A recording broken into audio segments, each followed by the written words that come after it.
One thing that we know about the CCP is that there has been a strategy over decades, 50, 100, 200-year plan, CCP hatched plan that has been launched that has taken over America little tiny piece by little tiny piece. If you want to boil a frog, you don't throw them into hot water. You throw them into tepid water and raise the degree 1 degree at a time. And this is what's happened with the CCP in America, is that you have had big Chinese money that is coming from the CCP into America and has purchased media. And now when you purchase media, you have people that are Americans that are simply reading off of a teleprompter, telling Americans the very script that the CCP is writing. And that's one reason that we at America First News said we refuse to be bought by anybody. Why? Because we're not going to be held captive by advertisers. We're not going to be held captive by foreign nations and foreign governments that mean to hurt democracy.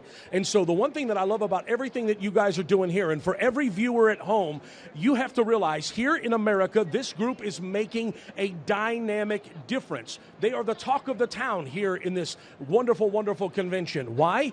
Because they're standing up against the CCP when it's dangerous. It's dangerous to speak truth. Everything that you guys are doing, it's like the biblical story of David and Goliath. You may not be as big or have as much money as the CCP has, but I honestly believe you have God on your side, and when you stand up against Goliath, I honestly believe that this technological revolution and all of the hundreds of millions of people that are rising up around the world because of the work that you're doing, we're going to see a change, not just in America, but around the world. I'm going to share with you just a really quick story. I did a viral video a few years ago where we began to expose the threat that China was. When it went viral, we actually got contacted by an American law firm that said, we want you to sign an NDA. We have somebody that wants to have a conversation with you.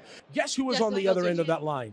Was Huawei, who we obviously know is what? Funded by CCP. They said, we feel that you were unfair in the video. We want to send a private plane to bring you over here, and we want you to use your media platform to tell this story. And they offered us a check of almost $1 million just to come. You know what we said? We don't want your $1 million. This is what the CCP does. They buy American media out with money because the love of money is the root of all evil. And so if we're going to speak truth, we cannot be beholden to the almighty dollar. And so again, this is what I love about this network and so many others here, is you have people that are speaking truth that refuse